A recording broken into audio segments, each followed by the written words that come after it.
Coba bayangin deh, dunia tanpa Instagram dan WhatsApp di bawah naungan Meta. Nah, skenario itu ternyata hampir banget jadi kenyataan loh.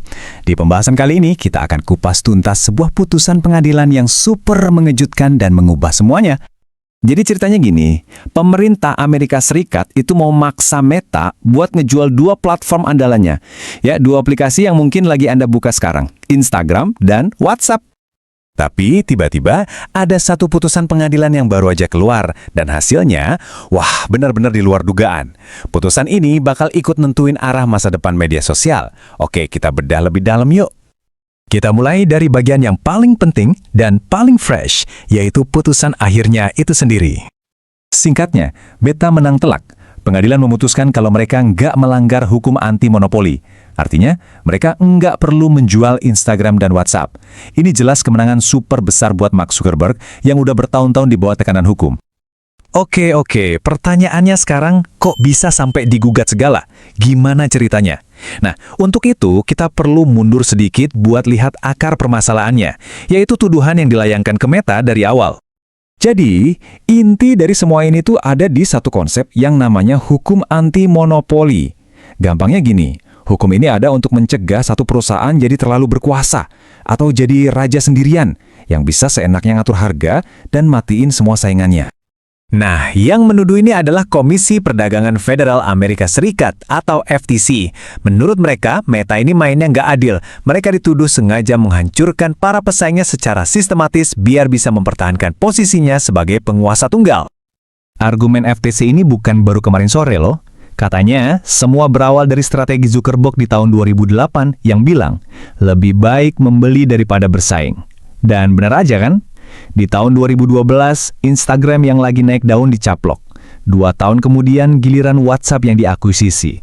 Puncaknya, di tahun 2020, FTC akhirnya bilang cukup dan mengajukan gugatan buat membatalkan semua itu. Nah, setelah drama bertahun-tahun, apa sih yang akhirnya jadi dasar keputusan hakim? Mari kita lihat alasan utamanya. Nah, kutipan ini nih kuncinya. Hakim pada dasarnya bilang, saya nggak peduli apa yang terjadi di masa lalu. Yang penting adalah sekarang. FTC harus bisa buktiin kalau Meta masih punya kekuatan monopoli hari ini. Dan menurut Hakim, FTC gagal total membuktikan hal itu. Jadi, poin krusialnya adalah Hakim butuh bukti konkret.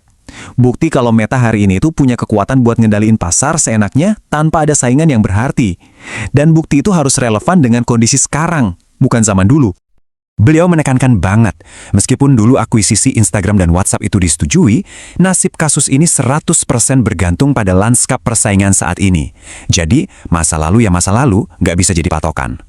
Jadi kalau pasar saat ini yang jadi acuan, emangnya apa sih yang beda banget dibanding beberapa tahun lalu? Jawabannya ada di satu nama besar yang kita semua tahu. Coba deh lihat bedanya. Waktu gugatan diajukan di tahun 2020, Facebook dan Instagram itu kayaknya nggak ada lawan di kategori jejaring sosial pribadi. Tapi sekarang, wah petanya udah beda jauh. Munculnya pemain raksasa kayak TikTok, yang dulu mungkin nggak dianggap saingan langsung, sekarang benar-benar mengaburkan batasan dan menciptakan arena persaingan yang sama sekali baru. Nah, putusan hakim mengakui kenyataan baru ini. Beliau bilang batasan-batasan kaku antara jejaring sosial dan platform lain itu pada dasarnya udah runtuh. Kenapa? Ya karena sekarang semua platform bersaing untuk mendapatkan waktu dan perhatian kita dengan fitur yang semakin mirip satu sama lain. Oke, sekarang kita coba tarik kesimpulan dari gambaran besarnya. Apa sih pelajaran penting yang bisa kita ambil dari semua ini, khususnya buat dunia teknologi? Jadi ada 3 poin utama. Pertama, kecepatan itu segalanya. Industri teknologi larinya kencang banget, sampai-sampai definisi monopoli yang kuno jadi nggak relevan lagi. Kedua, bukti harus fokus pada kondisi saat ini. Dan ketiga, yang paling penting, putusan ini seolah-olah jadi stempel pengesahan buat klaim Meta bahwa persaingan di industri ini benar-benar sengit. Tentu saja, tim hukum Meta menyambut kemenangan ini dengan gembira. Mereka langsung menyoroti tema persaingan ketat sebagai pembenaran atas posisi mereka di pasar. Pada akhirnya, kasus ini meninggalkan kita dengan satu pertanyaan besar yang sangat menarik tentang hakikat kekuasaan di era digital yang perubahannya secepat kilat ini. Coba deh pikirkan.